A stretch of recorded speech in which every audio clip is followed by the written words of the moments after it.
بسم اللہ الرحمن الرحیم۔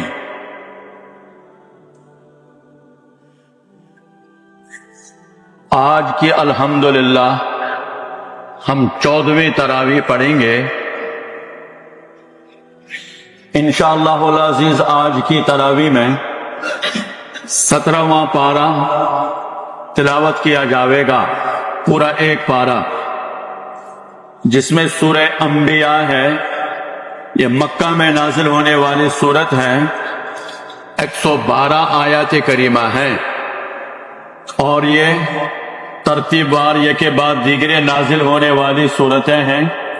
سورہ کہف، پھر سورہ مریم، پھر طٰہٰ، پھر یہ انبیاء، سورہ انبیاء، یہ کے بعد دیگرے نازل ہونے والی مکی صورتیں ہیں، اور اس کے 112 آیات کریمہ ہیں، 7 رکوعات ہیں۔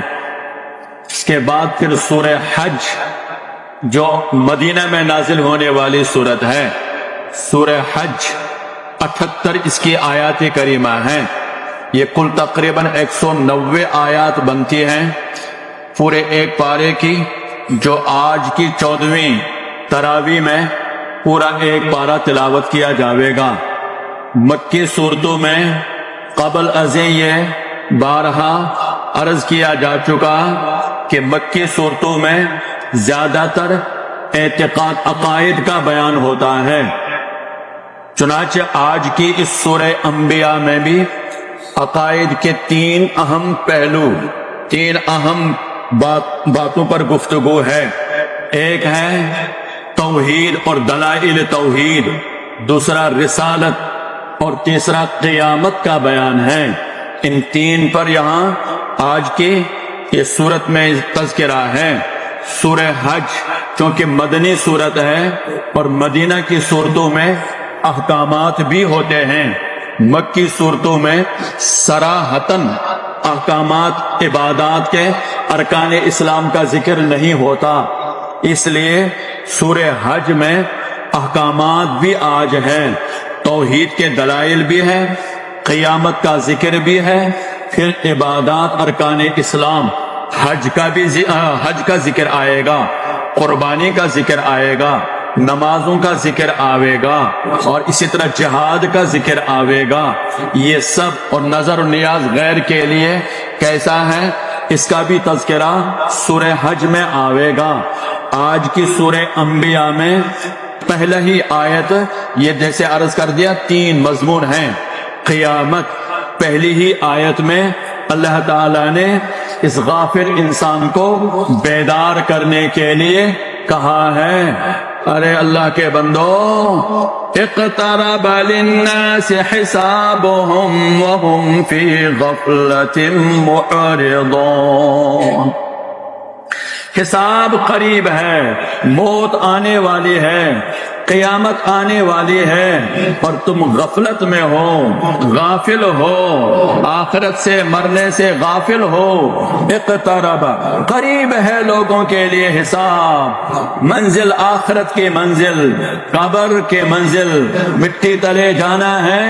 اور جب اللہ تعالی پہلو کا حال بیان کرتے ہیں کہ اسی تمہاری زمین پر، اسی تمہارے جسم تک رہائش اور مکان تمہارا ہے، جس جگہ پر تمہارا بود و باش ہے، یہاں پہلے اور بڑی بڑی قومیں رہا کرتی تھی، آج وہاں ان کا کوئی نشان بھی نہیں ہے۔ تم مالک بن بیٹھے ہو، کل کلا تم بھی یہاں نہیں ہوگے، کوئی اور آئے گا۔ جب قرآن یہ بیان کرتا ہے تو ما یأتیہم من ذکر من ربہم محدث الا استمعوہ وہم یلعبون۔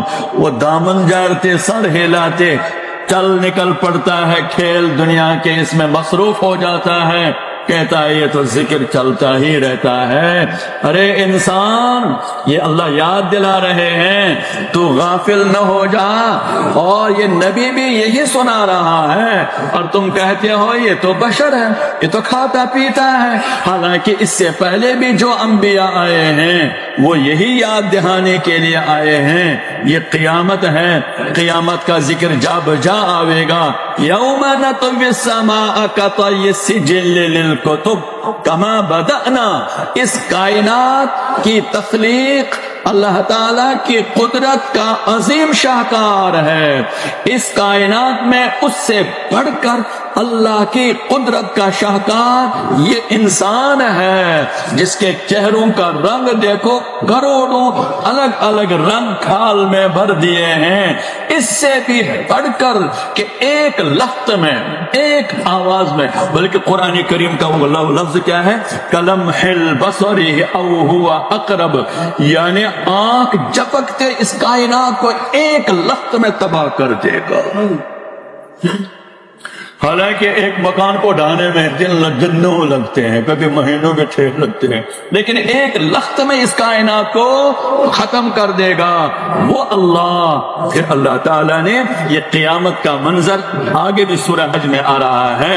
اس کے بعد پھر کہا وہ اکیلا اللہ ہے, جس اکیلے اللہ کا آسمانوں میں نظام ہے, فرشتے ہیں. وَلَهُ مَنْ فِي السَّمَاوَاتِ وَمَنْ فِي الْأَرْضِ وَمَنْ عِنْدَهُ لَا يَسْتَكْبِرُونَ. وہ رات اور دن اللہ کی تسبیح کرتے ہیں, اللہ کے قریب رہ کر وہ شرک نہیں کرتے ہیں. تو تم اللہ کی دھرتی پر رہ کر, اتنا دور رہ کر, پھر تم کیوں شرک کرتے ہو؟ اللہ کے نظام کائنات کو اللہ نے آگے بیان کیا ہے.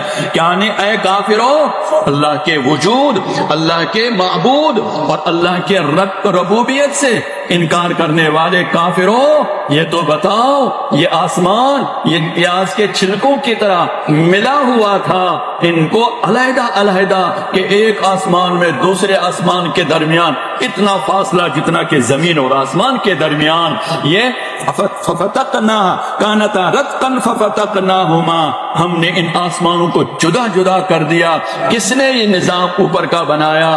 پھر یہ زمین ہم نے بچھائی تمہارے لیے, اس میں راستے بنائے, کس نے یہ کیا؟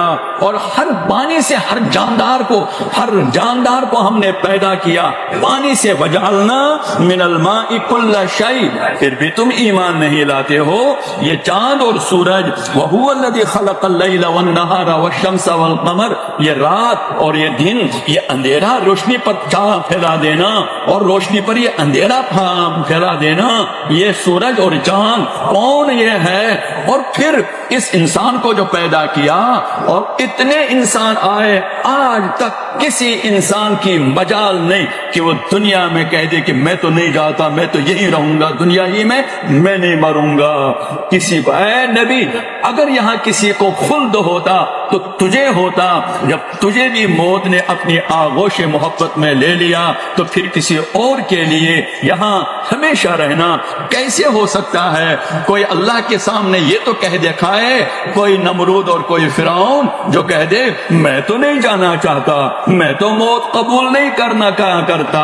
نہیں, اللہ نے فرمایا کہ یہاں وَمَا جَعَلْنَا لِبَشَرٍ مِّن قَبْلِكَ الْخُلْدَ, جب اللہ کی اتنی بڑی طاقت ہے تو پھر عبادت اے کافروں اس کے ساتھ کسی غیر کو کیوں شریک ٹھہراتے ہو؟ یہی پیغام سارے انبیاء لے کر آئے ہیں. اور چنانچہ حضرت ابراہیم علیہ السلام کا ذکر آئے گا.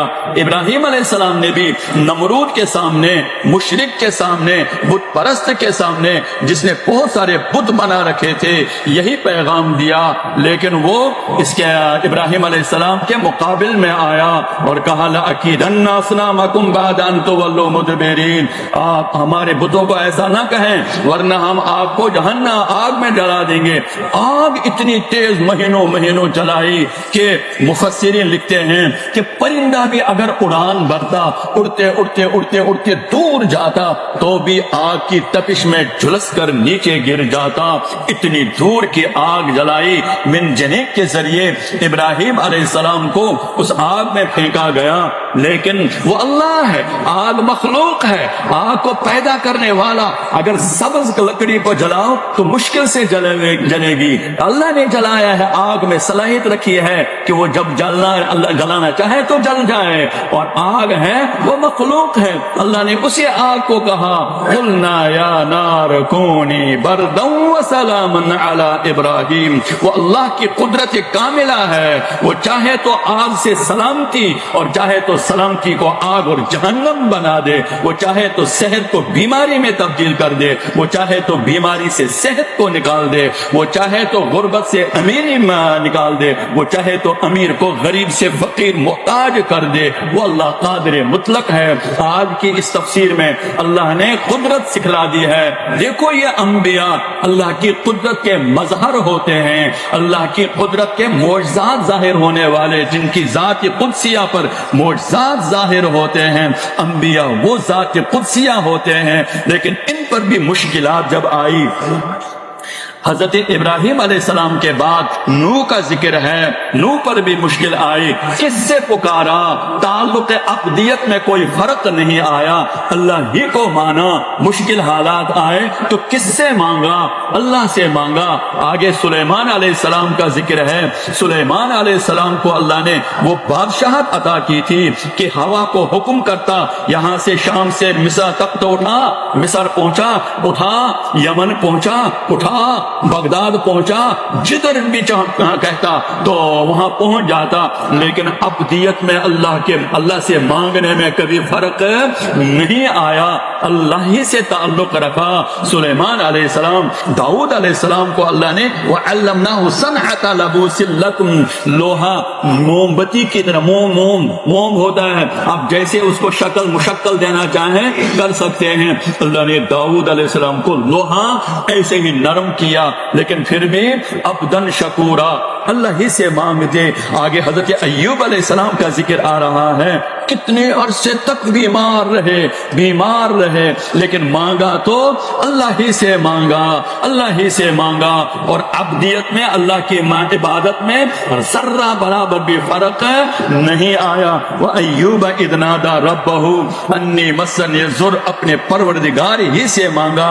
اس لیے آج کی ان آیات میں اور اس کے بعد پھر حضرت اسماعیل علیہ السلام کا ذکر ہے، حضرت مختلف انبیاء کا ذکر ہے، آخر تک یہ ذکر چل رہا ہے۔ حضرت ایوب علیہ السلام کا ذکر کر کے پھر فرمایا کہ یہ تمام انبیاء کا پیغام یہی تھا، آزمائشیں آئیں گی، اللہ سے تعلق قائم رکھو، اللہ تعالی مدد فرما لیتے ہیں۔ اس لیے آگے پھر نبی کریم صلی اللہ علیہ وسلم کا ذکر آگے آخر میں فرمایا وَمَا أَرْسَلْنَاكَ إِلَّا رَحْمَةً لِلْعَالَمِينَ، ہم نے آپ کو رحمت بنا کر بھیجا ہے، لہذا پیغام دے دیجئے انما الہکم الہ واحد فہل انتم مسلمون، اس ایک اللہ کی طاقت کو مانو اور اسی کے ساتھ تعلق قائم رکھو۔ آگے سورہ حج ہے، سورہ حج کے ابتدا میں بھی اللہ نے کہا لوگو غفلت سے نکل آؤ، خدا کا خوف کرو، ایک دہشت ناک زلزلہ آنے والا ہے،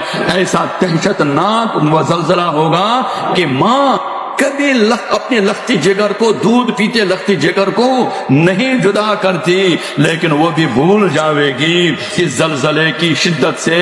اور حمل، آج کل تو اتنے آپریشن کرنے پڑتے ہیں الامان والحفیظ بچے کو لانے کے لیے، لیکن وہ دہشتناک زلزلہ ایسا ہوگا کہ حمل بھی گر جاوے گا۔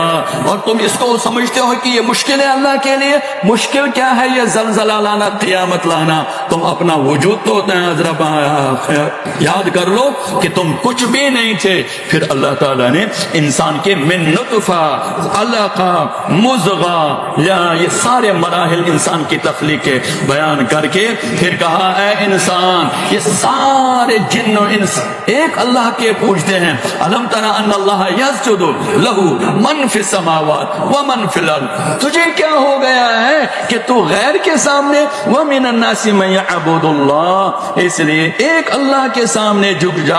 حضرت ابراہیم علیہ السلام کا ذکر آ رہا ہے، انہوں نے بھی کعبہ میں یہی آواز لگائی تھی او مکہ والو، یہ شرک، یہ بت کیوں بت کی پجاری کرتے ہو؟ پھر اذان کعبہ، اللہ نے کہا کعبہ تعمیر کر لو، کعبہ کی تعمیر کر کے پھر اذان دے دی، اور اذان کا بیان آ رہا ہے۔ اس کے آخر میں پھر اللہ تعالیٰ نے بہرحال بیان فرمایا، ہجرت کا بھی، جہاد کا بھی، قربانی کا بھی ذکر آ رہا ہے۔ یہ سب تذکرہ کر کے آخر میں اللہ نے کہا وَجَاهِدُوا فِي اللَّهِ حَقَّ جِهَادِ، اللہ کے ساتھ تعلق کرنے میں کوشش کرو، اور فَأَقِيمُوا الصَّلَاةَ وَآتُوا الزَّكَاةَ وَاعْتَصِمُوا بِاللَّهِ، اس قدرت والے خدا کے ساتھ تعلق قائم کرو، نماز کے ذریعے، روزہ کے ذریعے، زکوٰۃ کے ذریعے، حج کے ذریعے، قربانی کے ذریعے، وَاعْتَصِمُوا بِاللَّهِ، اللہ سے تعلق مضبوط ہوئے گا تو ہوا مولاکم، وہی اللہ ہر مشکل میں کام آئے گا۔ فَنِعْمَ الْمَوْلَى وَنِعْمَ النَّصِيرُ، وہ بہترین دوست ہے، اس کے ساتھ دوستی کرو، وہ بہترین مددگار ہے، وہ مشکل میں کام آئے گا۔ اللہ تعالی ہمیں بھی زندگی پر یہ اصول اپنانے کی توفیق عطا فرمائے۔ وآخر دعوانا